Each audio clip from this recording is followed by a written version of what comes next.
Egunon guztioi, soy Asun Rico, supervisora del Servicio de Medicina Preventiva. Y yo soy Carlota García Escudero, residente segundo año de microbiología. Os vamos a presentar,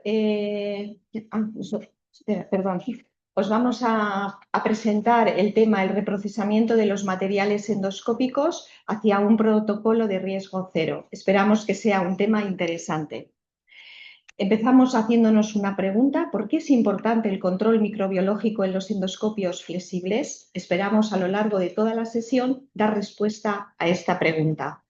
En primer lugar, tenemos que decir que está dentro de la seguridad del paciente y en la guía estratégica de la seguridad del paciente tenemos la línea 8 que trabaja la prevención y el control de las infecciones relacionadas con la asistencia sanitaria.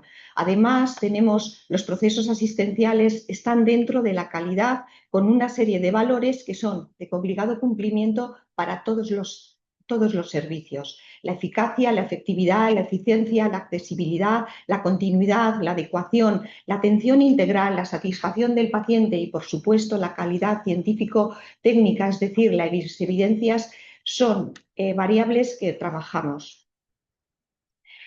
Comenzamos definiendo lo que es un endoscopio. Un endoscopio es un equipo de alta tecnología con la complejidad en sus diseños que aumenta la eficiencia en los procedimientos que se trabajan, pero genera un desafío a la hora de realizar la limpieza y la desinfección. Definiendo el reprocesamiento, es un procedimiento de limpieza y desinfección validado y estandarizado cuyo objetivo es permitir la destrucción de microorganismos y la reutilización de forma segura. Hoy en día sabemos que los endoscopios están no solamente en el diagnóstico, sino en los procesos terapéuticos. Estos procesos terapéuticos acceden a la invasibilidad del espacio estéril del paciente al romper la barrera mucosa y llegar al espacio vascular. Por tanto, se convierten en dispositivos altamente contaminantes. Pero tenemos un reto. El primer desafío es la propia clasificación de Spaulding. Los clasifica dentro de los dispositivos semicríticos y recordamos que accedíamos al espacio estéril. Por lo tanto, nadie ha sido todavía capaz de dar respuesta a esta contradicción. Otra cosa, tenemos un instituto, el ECRI, que nos viene a clasificar todos los años los equipos o procedimientos que ponen en riesgo al paciente. Hasta el año 2018, los endoscopios, sobre todo los duodenoscopios y los broncoscopios, salían dentro de esta clasificación de las 10 primeras clasificaciones, llegando incluso al estar en el número 2. ¿Qué pasó del año 18 hasta el año 26? Que han desaparecido debido a la gran trazabilidad y al avance tecnológico. Pero este año tenemos otra vez ese desafío. Han aparecido en 7º lugar las instrucciones deficientes para la limpieza en los dispositivos, siguen poniendo en peligro a los pacientes. Por lo tanto, tenemos que estar controlando y vigilando. El segundo desafío es la gran variabilidad que nos encontramos. Voy a definir lo que es una unidad de endoscopias digestivo, pero podría ser lo mismo para urología, ginecología, otorrino, que son los servicios que utilizan los endoscopios. Se define a través de las guías del Ministerio la unidad de endoscopias digestiva como una organización de profesionales de la salud que tiene que cumplir unos requisitos funcionales y organizativos, de forma que tienen que garantizar las condiciones de calidad, seguridad y eficiencias adecuadas al diagnóstico y a los tratamientos no quirúrgicos del paciente con enfermedades, en este caso, digestivas. Recordamos que habíamos hablado ya de la calidad y de la seguridad. Nos viene a decir que el reprocesamiento sería efectivo cuando se hace apropiadamente, pero existen varios factores que afectan a su eficacia, que pasamos a definirlos. El propio endoscopio es la propia fabricación y el diseño del endoscopio, que está compuesto por plásticos, poliuretanos, elastomeros, siliconas, las lentes, los vidrios, el aluminio anodizado, los aceros cromados y las cerámicas que le dan ese aspecto de flexibilidad son un desafío para todo el reprocesamiento. Las propias técnicas de unión, la combinación de esos materiales, la masilla y adhesivos siguen siendo un desafío para los propios endoscopios.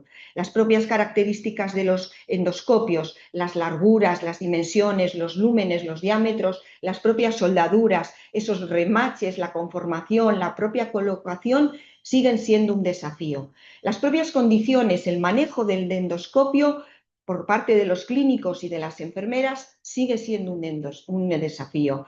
Hoy en día la gran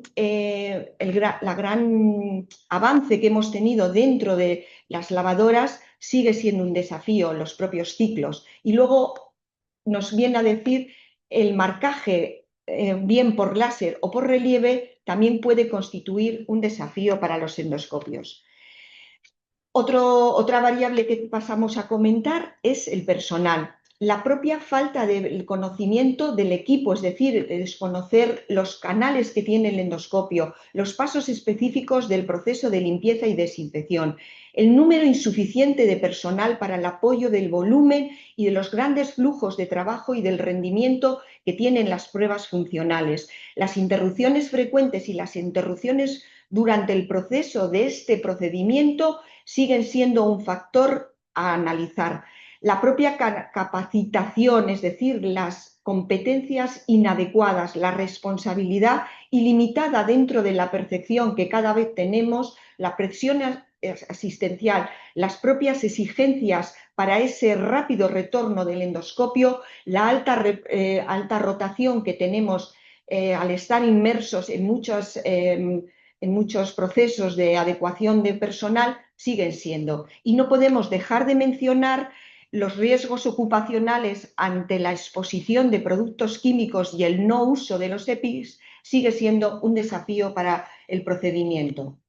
Finalmente, hay guías, en este caso la ESGENA, que está dentro de la Asociación Europea de Endoscopios, nos viene a decir que el reprocesamientos automáticos de los endoscopios disminuye la variabilidad y los errores en los procesos, ¿vale? Porque nos da una variable muy importante, que es la trazabilidad. ¿Qué nos ocurre? Pues que tenemos dentro del mercado una gran variedad de máquinas, ¿vale?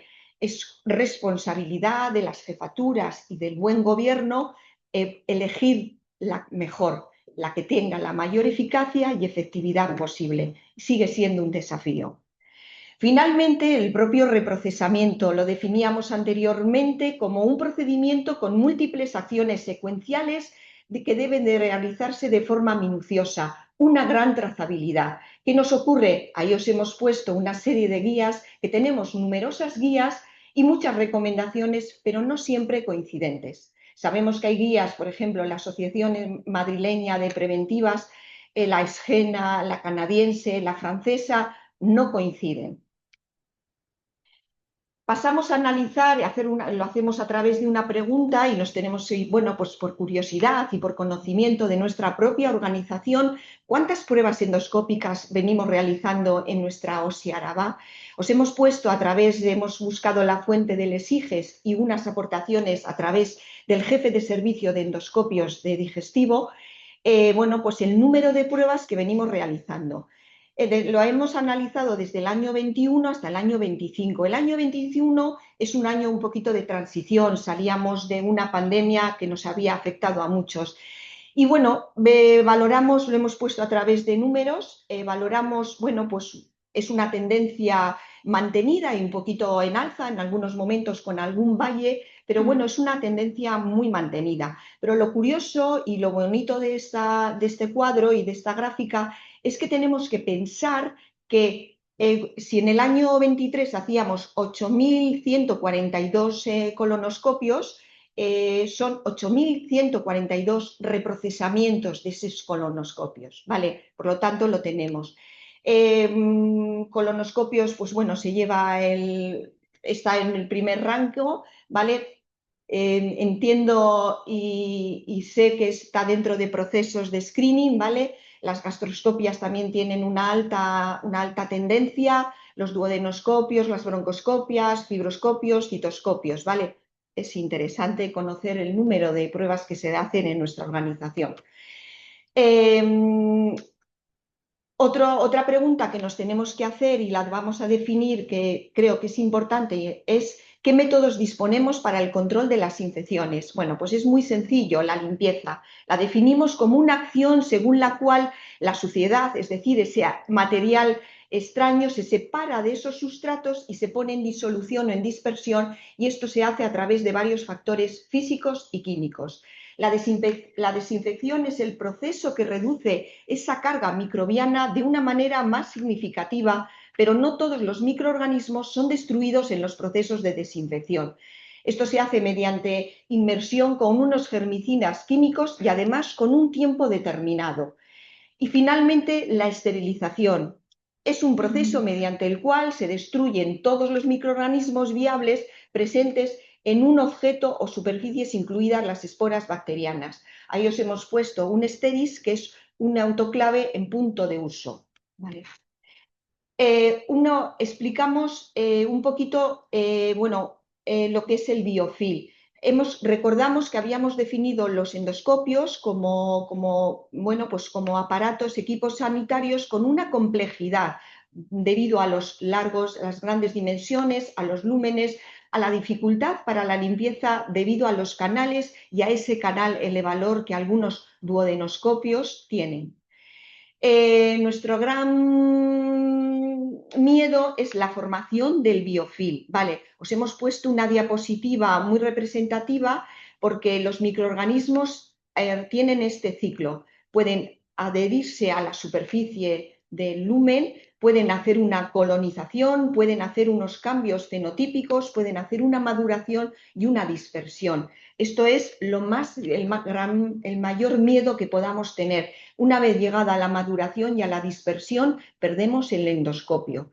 Esto tiene un tiempo muy cortito, aproximadamente en 20 minutos los microorganismos podrían realizar esto. Sabemos que la carga microbiana es de forma exponencial, ¿vale? Y sabemos que el proceso de limpieza además lo reduce de forma logarítmica, es decir, si nosotros realizamos esa limpieza, reducimos entre 2 y 8 la carga microbiana. Si además después de la limpieza realizamos la desinfección de alto nivel, hacemos una reducción entre 4 y 6. Y si hacemos bien los pasos, que luego lo vamos a describir, si sumáramos estas dos partes secuenciales, tendríamos una reducción entre un 6 y un 12. El reprocesamiento lo definíamos anteriormente como un proceso complejo con unos procedimientos secuenciales, y son 5. Prelimpieza, limpieza manual, desinfección de alto nivel, secado y almacenaje. Y tiene que ser de esta manera. No podemos realizar una limpieza manual sin haber hecho una prelimpieza. No podemos hacer una desinfección de alto nivel sin haber hecho una limpieza manual y una prelimpieza, ¿vale? De forma obligatoria. Para eso nos apoyamos en procesos específicos. Todos los endoscopios tienen fichas técnicas y de seguridad, de obligado cumplimiento el conocimiento y el manejo.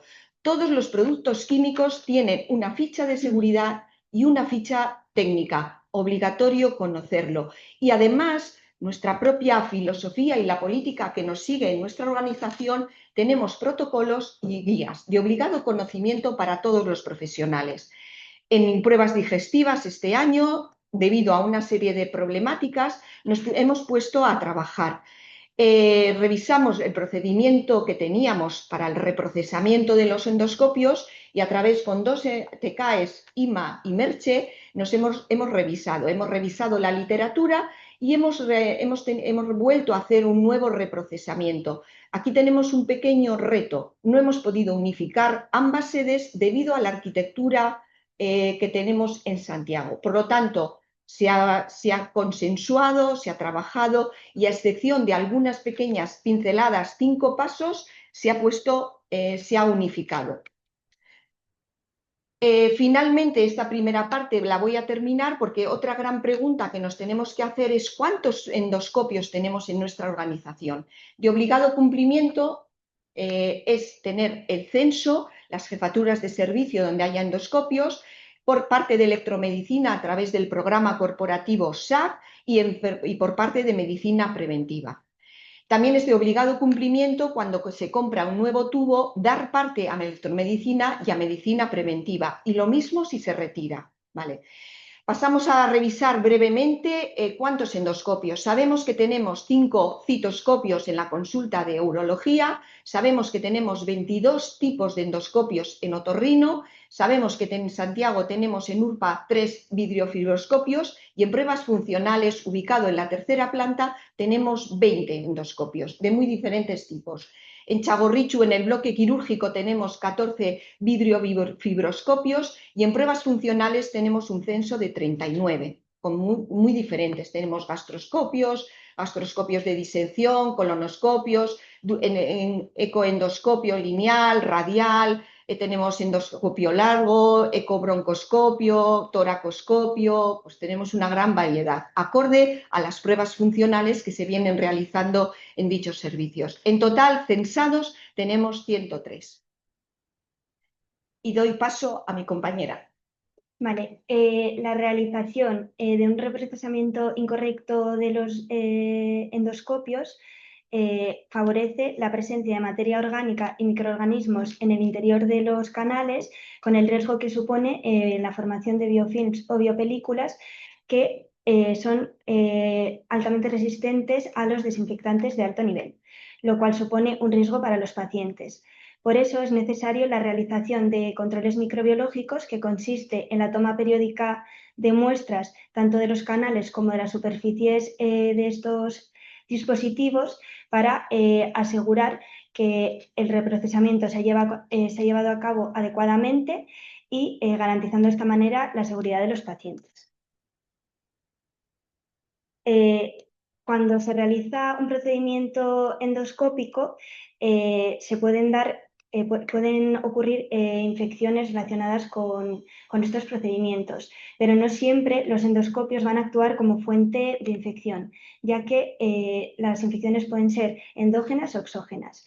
Las infecciones endógenas se dan por una traslocación de la microbiota del paciente y no están relacionadas con problemas de reprocesamiento del dispositivo.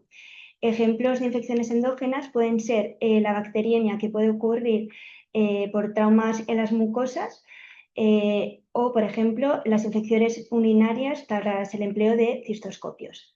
En cuanto a las infecciones exógenas, ocurren por el empleo de endoscopios que no se han reprocesado adecuadamente y están contaminados bien por microorganismos que albergan los pacientes o por microorganismos ambientales.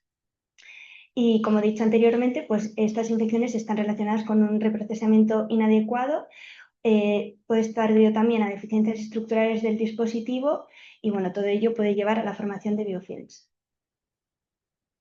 Vale, en la OSI Araba, la periodicidad de los controles microbiológicos es la siguiente: trimestral para broncoscopios, duodenoscopios, enteroscopios, semestral para gastroscopios y colonoscopios y anual para cistoscopios, fibroscopios.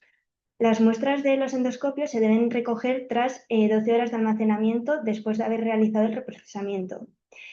En caso de un brote, los controles pasarían a ser mensuales los primeros 3 meses y posteriormente controles trimestrales hasta completar el año. Diferentes guías coinciden en que siempre se deben realizar controles microbiológicos si hay un cambio del personal que realiza el reprocesamiento de estos dispositivos, si hay cambios en los productos empleados tanto para desinfección como para la limpieza y después de la reparación de alguno de los dispositivos. Vale, se han documentado brotes epidémicos asociados al empleo de endoscopios. Para la endoscopia digestiva se han documentado brotes por salmonella, por pseudomonas, por klebsiella, por Escherichia coli, por Helicobacter pylori, por Clostridium difficile, por micobacterias atípicas y por virus.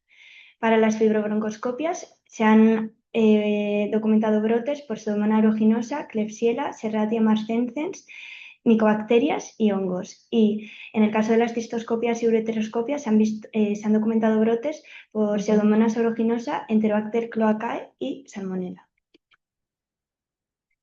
Vale, las diferentes guías coinciden en que tanto para los endoscopios gastrointestinales, los cistoscopios y fibroscopios, los controles microbiológicos se tienen que dirigir a la búsqueda de microorganismos presentes tanto en la microbiota oral como en la entérica, como son los estafilococos, estreptococos, enterococos, enterobacterias, bacilos gram negativos no fermentadores como Pseudomonas, que nos crecerían en el agar sangre, micobacterias de crecimiento rápido que nos crecerían en el medio Middlebrook 7H11 y levaduras que nos crecerían en los medios selectivos para cándidas.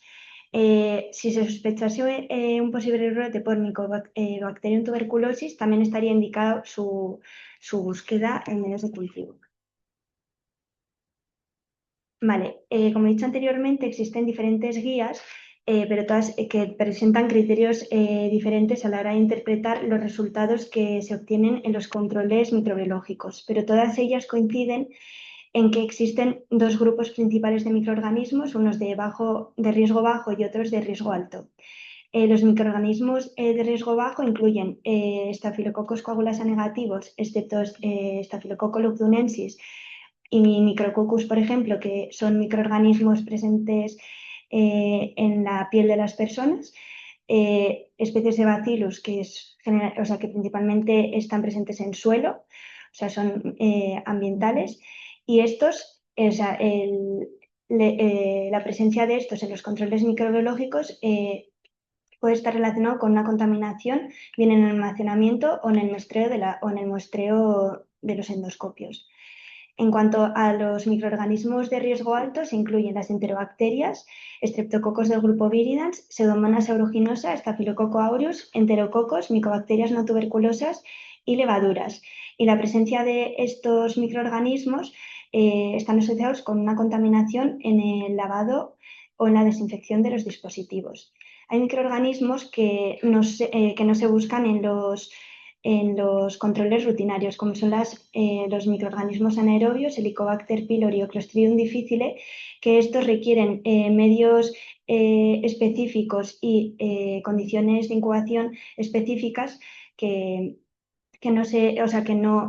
por lo que no crecen en los medios convencionales que se emplean en los controles ni en las condiciones de incubación que se emplean. Tampoco se incluyen los virus. Principalmente porque la detección de virus requiere técnicas moleculares como la PCR, que son de alto coste, y se ha visto que si se asegura una descontaminación de los endoscopios, ya que no crecen bacterias, empleando los desinfectantes de alto nivel, se asegura también en muchos casos la ausencia de virus. Y generalmente los virus suelen ser más sensibles a los desinfectantes de alto nivel que las bacterias. Vale, las diferentes guías tienen criterios diferentes de interpretación de los resultados en cuanto a los recuentos de microorganismos. Un recuento aceptable de microorganismos de bajo riesgo varía en función de la guía que se consulte. Nosotros en la SIARABA nos basamos en la SEINC, que es la Sociedad Española de Enfermedades Infecciosas y Microbiología Clínica, que emplea los mismos puntos de corte que la SGENA y la GESA. La SGENA es la European Society of Gastroenterology and Endoscopy Nurses and Associated, y GESA, Gastroenterological Society of Australia. Estas guías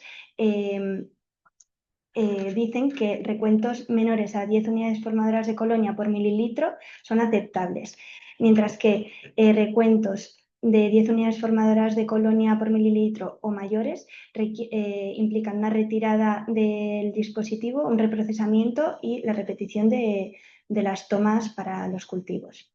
En cuanto a los microorganismos de alto riesgo, todas las guías coinciden que cualquier recuento implica la retirada inmediata del dispositivo, un reprocesamiento y hay que repetir los cultivos. Vale, en los endoscopios podemos obtener dos tipos de muestra diferentes, muestras de canales y muestras de superficies, como pueden ser las pestañas o las puntas mediante hisopado. Para las muestras que se obtienen de los canales, se hace recorrer se instilan 5 mililitros de suelo salino al 0,9% por los canales y posteriormente, dependiendo del canal que se trate, se van a recoger bien por gravedad o por aspiración. Estas muestras líquidas en el laboratorio las vamos a centrifugar a 3.500 revoluciones por minuto durante 15 minutos para concentrar los microorganismos y aumentar la sensibilidad de detección. Vale, las muestras líquidas se van a sembrar por recuento en agar sangre, en agar Chromic para cándidas, o sea, donde las que tenían las levaduras, agar Middlebrook 7H11, y las muestras de superficies únicamente las vamos a sembrar en agar sangre por aislamiento. En cuanto a los tiempos de incubación, el agar sangre, donde nos crecerían las bacterias, las incubamos 48 horas. El agar Chromic cándida para levaduras durante 3 días y Middlebrook 7H11 para micobacterias durante 21 días, todas ellas a 37 grados.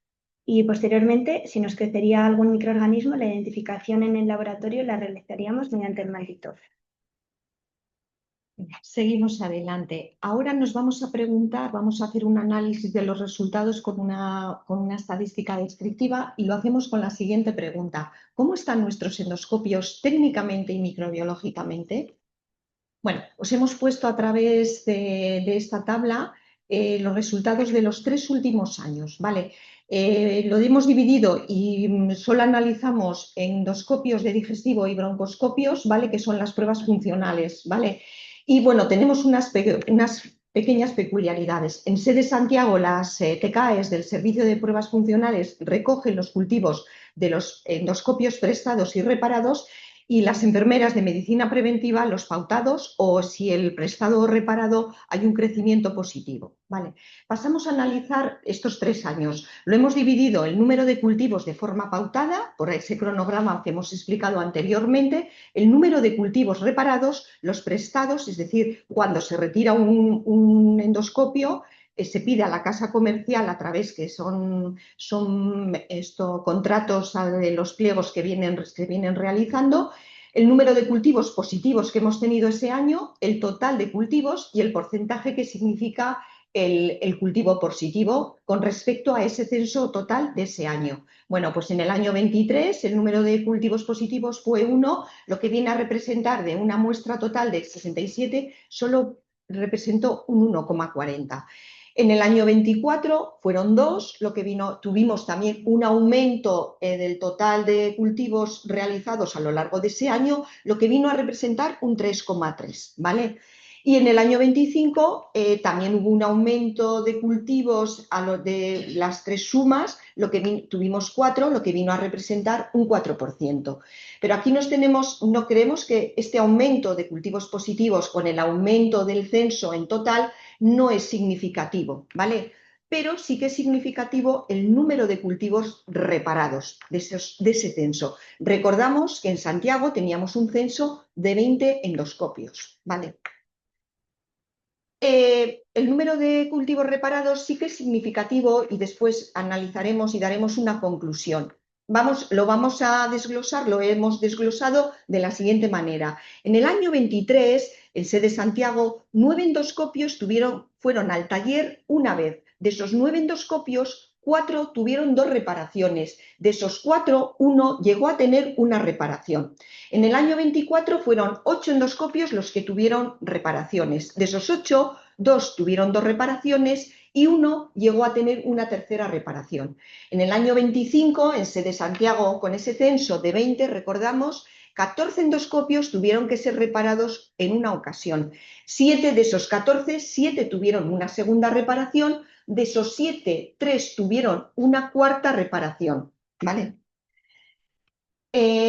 Lo mismo, en sede Txagorritxu, con un censo, recordamos, en pruebas funcionales de 39, las peculiaridades son las siguientes. Las enfermeras del equipo de medicina preventiva realizamos todos los cultivos, tanto recogidos, pautados, reparados como prestados, y además tenemos ya pautado que todos los jueves, incluso hay días, revisamos un poquito por si se necesita algún endoscopio. Bueno, los datos son los siguientes. Recordamos que el censo de Txagorritxu era de 39, tenemos un total en el año 23 de 135 cultivos y solo tuvimos 2 positivos, lo que representó un 1,40. En el año 24 aumentamos el censo de cultivos, 157, con 3 positivos, lo que representó un 1,90%. Y en el año 25 aumentamos a 168 y tuvimos 4 positivos, ¿vale? Representando un 2%. Lo mismo, creemos que no es significativo porque la muestra ha aumentado, ¿vale? Pero sí que es muy significativo el número de cultivos en total, ¿vale? Hemos hecho 33 cultivos más. Lo mismo, las reparaciones. En el año 23 fueron de aquellos 39, volvemos a recordar, 19 tuvieron que ser reparados en una ocasión. De esos 19, 6 tuvieron que ser reparados 2. De esos 6, 4 tuvieron una tercera reparación y uno llegó a tener una cuarta y una quinta reparación. En el año 24 fueron 21 endoscopios los que tuvieron que ir a la casa comercial y fueron reparados en una ocasión. De esos 21, 13 tuvieron 2 reparaciones y de esos 13, 3 llegaron a tener una tercera reparación. En el año 25, 19 tuvieron que ser reparados en una ocasión. 9 de esos 19 tuvieron 2 reparaciones, de esos 9, 5 tuvieron una tercera reparación y 3 llegaron a tener una cuarta reparación. Bueno, ahora os ponemos un poquito de forma gráfica el número de el tipo de microorganismos que nos hemos encontrado en esos cultivos positivos, ¿vale? Si hacemos la suma de los 3 últimos años, pues tenemos 7 cultivos positivos en sede Santiago. Vemos el número de colonias muy significativo, es el duodenoscopio con 100 unidades de Staphylococcus cirulos. Y bueno, os ponemos un poquito el hábitat. Es bueno que sean diferentes porque viene a decir que no tenemos brotes, ¿vale? Y también os ponemos un poquito el hábitat. El hábitat nos da una pequeña, bueno, pincelada de un poquito de qué es lo que ha pasado en ese reprocesamiento. Por ejemplo, el Enterobacter cloacae que vemos en ese gastroscopio en el año 25, sabemos que habita en el tubo digestivo. Por lo tanto, podemos sospechar, no a ciencia cierta, pero podemos sospechar que ha habido algún paso en ese reprocesamiento de prelimpieza, limpieza y desinfección, almacenaje, ¿vale? Que puede que no se haya hecho bien. El resto son bacterias que viven en la piel, en el suelo, en las superficies, con lo tal podemos sospechar que puede haber sido una mala manipulación de ese tubo a la hora de cogerlo o de trasladarlo de un sitio a otro, ¿vale? También os ponemos un poquito los microorganismos, bueno, pues estas fotografías gráficas para que veáis un poquito su característica, ¿vale? Lo mismo en Txagorritxu, en total en estos últimos 3 años pues han sido 8 cultivos positivos, destacamos el Aconibacterium con 70 unidades formadoras, ¿vale? Que son 700, y el ecoendoscopio radial en el año 24, que es un Micrococcus luteus, ¿vale? Con 100 unidades formadoras, ¿vale? Lo mismo, algunos viven en el suelo, en la piel, recordamos la higiene de manos como buenos preventivistas. Y bueno, pues si, pues eso, casi todos son, pues que en algún momento de ese traslado o de esa manipulación del endoscopio, pues no ha tocado algo y pues se ha podido contaminar, ¿vale? Ya para casi finalizar, os vamos a decir un poquito el proceso que realiza el Servicio de Medicina Preventiva en caso de ese cultivo positivo. Lo primero es el Laboratorio de Microbiología quien nos avisa, nosotros avisamos al servicio para la retirada de ese endoscopio. Si ese endoscopio no ha sido utilizado, se vuelve a rastrear, se vuelve a hacer el reprocesamiento y se rastrea lo antes posible. Si ha sido utilizado, se piden los datos al SIS y el Servicio de Medicina Preventiva realiza un seguimiento de esos pacientes por si empiezan con alguna enfermedad en la que está implicado ese microorganismo. Si ese microorganismo persiste, se tiene que llevar el endoscopio a la casa comercial para hacer una limpieza y al mismo tiempo se revisa el procedimiento de limpieza y desinfección. Si esto persiste en el tiempo y en el espacio, es decir, si ese microorganismo o familia empiezan a coexistir de forma pues, muy relativamente corta, tenemos que hacer una muy buena revisión del procedimiento y una auditoría a los profesionales, siempre, por supuesto, de forma proactiva. Y si se declara un brote, pues tenemos que dar parte a las direcciones correspondientes y realizar informes con todas las medidas hasta la resolución, ¿vale? Y finalmente pasamos a explicar a través de estas conclusiones aquella primera pregunta de por qué era importante el reprocesamiento, o sea, los análisis microbiológicos para los endoscopios.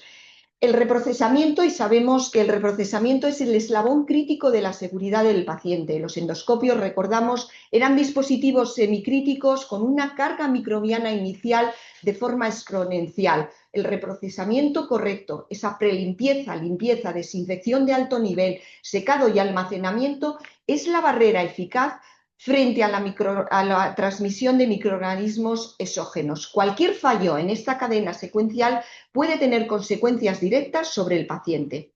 El volumen asistencial exige una vigilancia microbiológica robusta y sostenida. En Osi Araba se vienen realizando más de 30.000 procesamientos de endoscopios anuales con un parque que supera, es una pequeña rata, 103 endoscopios flexibles. Esta magnitud justifica la periodicidad estandarizada de los controles microbiológicos trimestrales, semestrales, anuales y la necesidad de que todo el personal conozca y respete estos calendarios. Los resultados microbiológicos de Osi Araba son globalmente satisfactorios, pero el aumento de reparaciones es una señal de alerta. La tasa de cultivos positivos se mantiene baja, recordamos 1,4 un 4% en Santiago y prácticamente lo mismo, 1,4 a un 2% en Txagorritxu, con un censos muy elevados. Lo que refleja un proceso del reprocesamiento mayoritariamente correcto. Sin embargo, el incremento progresivo de esas reparaciones y esos préstamos que nos hacen,